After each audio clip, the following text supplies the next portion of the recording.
والسلام على أشرف الأنبياء والمرسلين وعلى آله وصحبه ومن تبعهم بإحسان إلى يوم عظيم. أما بعد فأعوذ بالله من الشيطان الرجيم. بسم الله الرحمن الرحيم. إن الدين عند الله الإسلام. صدق الله العظيم.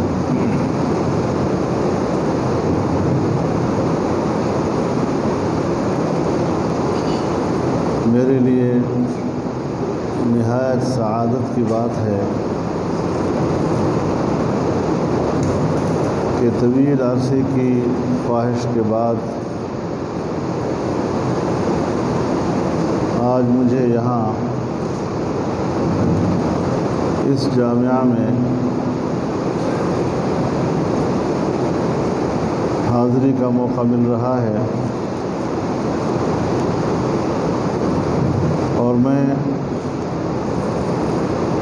انتہائی شکر گزار ہوں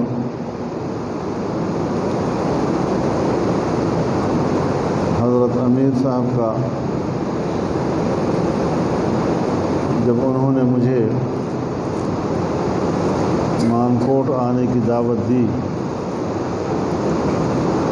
تو مجھ پر اس مدرسے کا اتنا قرض تھا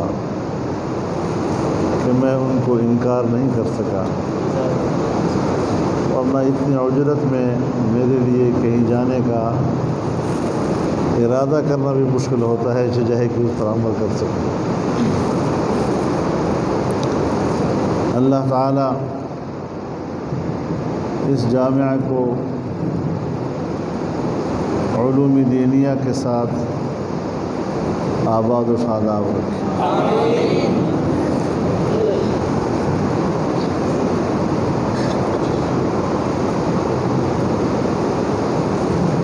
مولانا نے میرا تعارف ضرورت سے زیادہ مبالغے کے ساتھ کیا ہے۔ میں تو ایک طالب علم ہوں اور اپنے بزرگوں کا خوش نصیب ہوں۔ اپنے اعمال پہ نظر ڈالتا ہوں تو اپنے اکابر کے ساتھ کوئی نسبت ہی محسوس نہیں ہوتی۔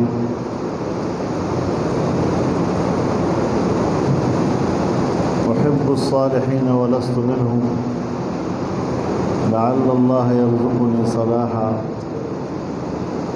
اللہ تعالی ہمیں ان اکابر سے نسبت عطا فرمائے جن اکابر کا ہم نام لیتے ہیں اور جن کے عقائد، جن کے نظریات اور جن کے افکار کی طرف ہم امت کو بلاتے ہیں، اور ہماری دعوت کو اللہ تعالی سچائی اور حق کی دعوت بنائے۔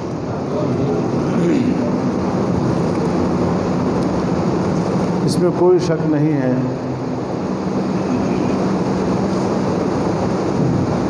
کہ ہر محاذ پر ہمارے اکابر نے ہماری رہنمائی کی۔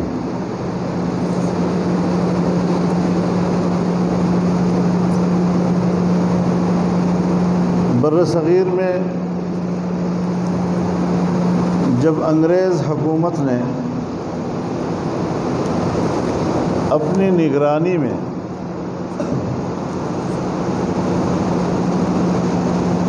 علی گڑھ مدرسہ بنایا اور اس کے نصاب سے 4 چیزیں خارج کر دی: قرآن کے علوم، حدیث کے علوم، فقہ کے علوم اور فارسی زبان، یہ 4 چیزیں خارج کر دی۔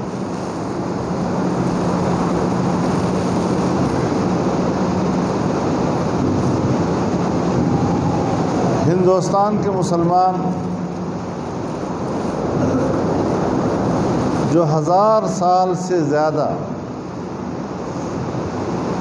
ان علوم کے ساتھ وابستہ رہے،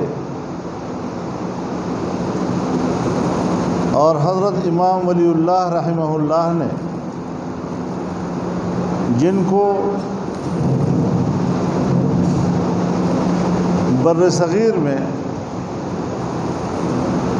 حدیث کا دروازہ کہا جاتا ہے، باب الحدیث فی الہند، ان علوم کو شائع کیا، قرآن کریم کے فارسی میں ترجمے کی، تحت اللفظ ترجمے کی، و محاورہ ترجمے کیے، اور اس امت کو ان علوم کے ساتھ جوڑا۔ انگریز نے ان علوم سے امت کو کاٹنے کا فیصلہ کیا،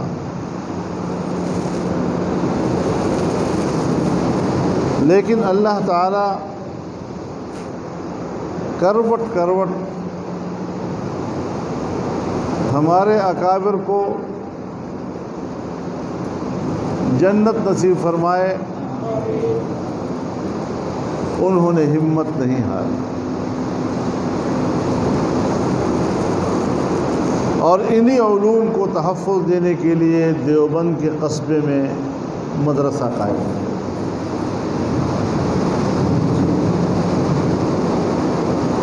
کوئی عمارت نہیں، کوئی بلڈنگ نہیں، ایک مسجد کے ایک درخت کے نیچے، ایک استاد ایک شاگرد، لیکن اس کو اللہ نے ایسی قبولیت عطا کی کہ انگریز حکومت کے زیر نگرانی اسکول اور کالجز بر صغیر میں اتنا فروغ حاصل نہیں کر سکے جتنی قبولیت دیوبند مدرسے کے اس دو فقیروں کی تعلیمی آغاز سے ایسی پھوٹی ہے وہ روشنی کہ آج پورے عرض تک وہ اپنا نور پہنچا رہا ہے۔ اب اس حوالے سے بنیادی چیز یہ ہے کہ جس چیز کو امت قبول کر لے یہ حجت ہے۔ جناب رسول اللہ صلی اللہ علیہ وسلم کے زمانے سے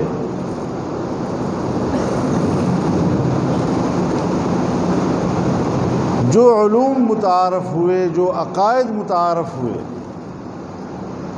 وہ اہل سنہ والجماع کے عقائد و افکار کہلائے۔ بہت لوگ آئے، اپنے فلسفے جھاڑے، جس علم کو امت قبول کر چکی تھی اس کے مقابلے میں معتزلی پیدا ہوئے، جہمی پیدا ہوئے، قدری فرقے، جبری فرقے، کیا کیا فرقے پیدا ہوئے، اور ہر ایک نے نئے فلسفہ اس نظام کے مقابلے میں جو امت قبول کر چکی تھی کہ آپ تو بڑے سادہ لوگ ہیں،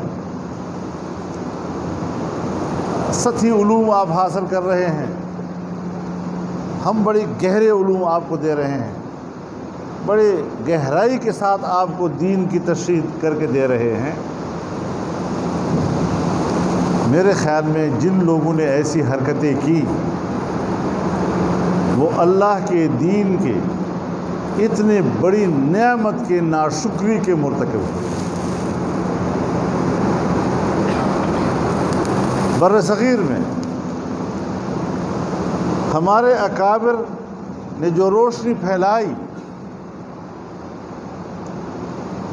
میرے نزدیک وہ مجموعہ ہے دو چیزوں کا۔ اس پوری تحریک کے ارکان دو ہیں، ایک مدرسہ اور ایک جمعیت علماء۔ دیوبندیت ان دو چیزوں کی مرکب ہے۔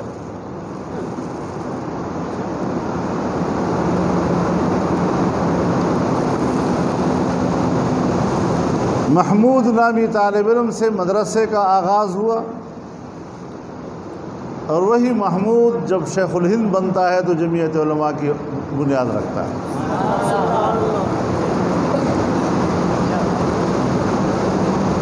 یہ دو بنیادی عناصر ہیں، اور بر صغیر کے لوگوں نے قبول کیا اس چیز کو۔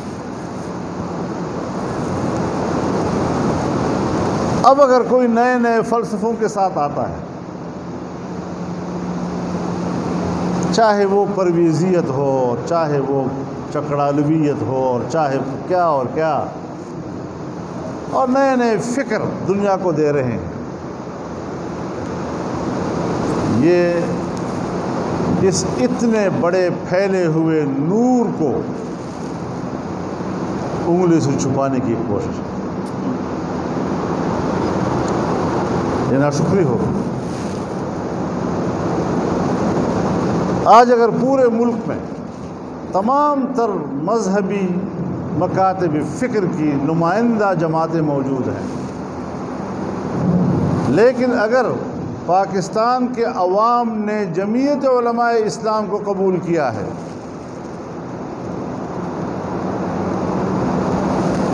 تو ظاہر ہے باطل کی طرف سے تو رکاوٹیں آئیں گی ہی۔ جتنا آپ کی جماعت اور آپ کا مدرسہ فروغ پائے گا، ان کا کھانا خراب ہوگا۔ لیکن اگر ہم اپنے ماحول میں بھی اس نعمت کے مقابلے میں اپنے محدود چھوٹے موٹے نظریے کو ہی دین کہنا شروع کر دیں، اور اس کو حق کی خدمت کا مدار سمجھ لیں، تو میرے خیال میں یہ ناشکری ہوگی، یہ ناشکری ہوگی۔ میں اس محاذ پر خالصتاً مقلد ہوں، بتا دوں آپ کو۔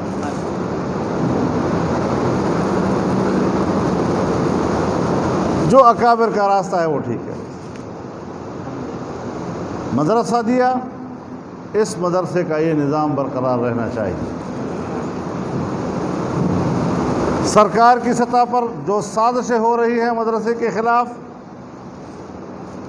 ہم نے ان سازشوں کو ناکام بنانا ہے۔ جمعیت علماء کے خلاف جو سازشیں ہوتی ہیں، ہم نے ان سازشوں کو ناکام بنانا ہے۔